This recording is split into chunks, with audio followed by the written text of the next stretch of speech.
जागो युवा जागो। हमारा देश, हमारा भारत सब विश्व में सबसे ज्यादा युवा शक्ति भारत के पास है, सबसे ज्यादा युवा है विश्व में, सबसे ज्यादा युवा भारत में है। अब भारत की स्थिति क्या है? सबसे दयनीय है, गरीबी में है, बेरोजगारी में है। क्यों? क्योंकि हमारे युवा शोषण हो रहे हैं। किसका शोषण हो रहा है? किसका शोषण हो रहा है? नेताओं का, इंटरनेट का, गूगल का। ये सब दिन भर टिकटॉक, ढोली चटना बा तो लहंगा उठाओ, इसी में लगे रहते हैं। और इससे जब टाइम बचता है तो नेताओं का झंडा लेके घूमते हैं। अब इनसे जो बचेगा समय, अब नेता इनको घुमाएंगे। ये शोषण नहीं हुआ? क्या हुआ? शोषण क्यों? तो क्या बोलते हैं इसको? शोषण ही बोलते हैं ना। अरे जब हमको दूसरा आदमी यूज करता है तो शोषण ही हुआ ना। इंटरनेट है, विदेशी कंपनियां हैं, विदेशी कंपनी आती है, कुछ भी देश के चली जाती है।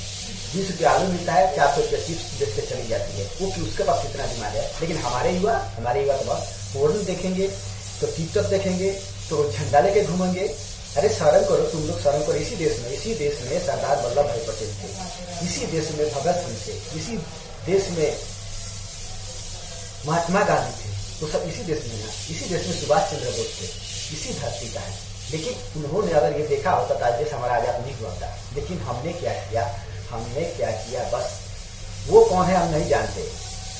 विवेकानंद कौन है, रामकृष्ण कौन है, गौतम बुद्ध कौन है, ये सब कौन है हम लोग नहीं जानते। उससे क्या मतलब है? क्या है? वो तो बेकार है, कुछ मतलब नहीं है। हमको टिकटॉक देखना है, कॉल देखना है, नेताजी को देखना है, झंडा लेके घूमना है। कहता है युवा शक्ति।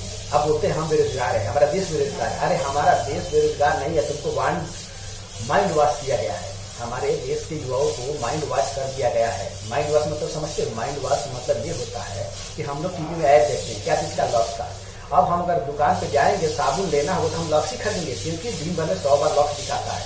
उसी तरह से ये पार्टी वाले ने माइंड वॉश कर दिया है कि हाँ मैं तुम्हारा साथ दूंगा, मेरे साथ झंडा लेके घूमो। चाहे राजद हो, कांग्रेस हो, बीजेपी हो, सब ने मिलकर के तुम हम लोग का माइंड वॉश कर दिया, यानी हमारा माइंड वॉश कर दिया।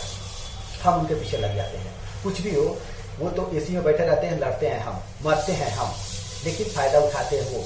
ऐसे कुछ देश का भला नहीं होता। आप कोई भी बता दो देश का भला होता है, किसी का नहीं होता है। इसी तरह इंटरनेट पे हर वो चीज है जो अच्छी भी है, खराब भी है। लेकिन हम लोग अच्छा नहीं देखते हैं, सब खराब का ही खराब देखते हैं। जितना भी है खराब देखते हैं, जिसमें टाइम वेस्ट हो जाता है।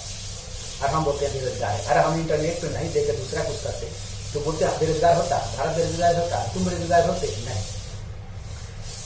अब ये बेरोजगारी के बात ही हटाइए, शर्म वाली बात हटाइए। बेरोजगार तो हटाओ, जब हम काम नहीं करेंगे तो वही होगा।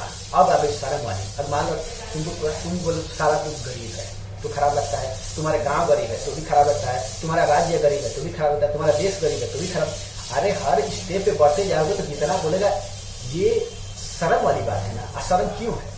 क्यों शर्म है? क्यों? किसको शर्म लगता है? हम लोग लगता है, हम लोग सोचते हैं। हमारा युवा कोई सोचता है? नहीं सोचता है। क्यों? हम तो झंडा ले घूमेंगे ना। हमारा राज्य में यूपी है, योगीनाथ है ना, ठीक है। बिहार में तेजस्वी है ना, ठीक है। गुजरात में मोदी है ना, ठीक है। अरे ये लोग क्या करेंगे? ये क्या करेंगे? कुछ नहीं करेंगे। जो करना है हम लोग करना है। अगर भारत को बचाना है तो नेता मुक्त करना पड़ेगा। सबको एक करना पड़ेगा, नेता मुक्त करना पड़ेगा। अगर नेता मुक्त नहीं हुए तो भारत नहीं बचने वाला। आज के कुछ दिन के बाद भारत नहीं बचने वाला है। इसलिए हमारा यही सलाह है। और साथ को हमारा हम जैसे कहते हैं, अगर आपको सही लगे तो ठीक है, नहीं लगे तो कोई बात नहीं। सब नेताओं को एक जगह करो, उनको बोलो कि कौन क्या कितना दिन में कर सकता है, और जो जिसका पॉलिसी अच्छा लगे उसको सुप्रीम कोर्ट के गाइडलाइंस में ले लो और उस नेता को वोट दो। अगर वो 1 साल 2 साल 5 साल को अपने किए वादे पे अगर कायम नहीं उतरता, खराब नहीं उतरता, तो सुप्रीम कोर्ट उसे डायरेक्ट निलंबित कर देगी। 20 साल 50 साल के लिए डायरेक्ट अब नहीं वो पार्टी में रहेगा, नहीं वो पार्टी चला पाएगा, नहीं इलेक्शन लड़ पाएगा। इससे हमारा देश सुधर जाएगा और वो पार्टी डायरेक्ट निकल जाएगी। जो पार्टी काम नहीं करती वो डायरेक्ट निलंबित हो जाएगी, वो निकल जाएगी।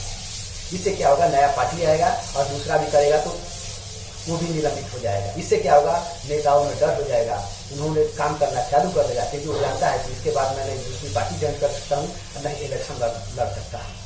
मेन डर है। अगर डर हट गया तो भ्रष्टाचार होना ही है, और यही हुआ है।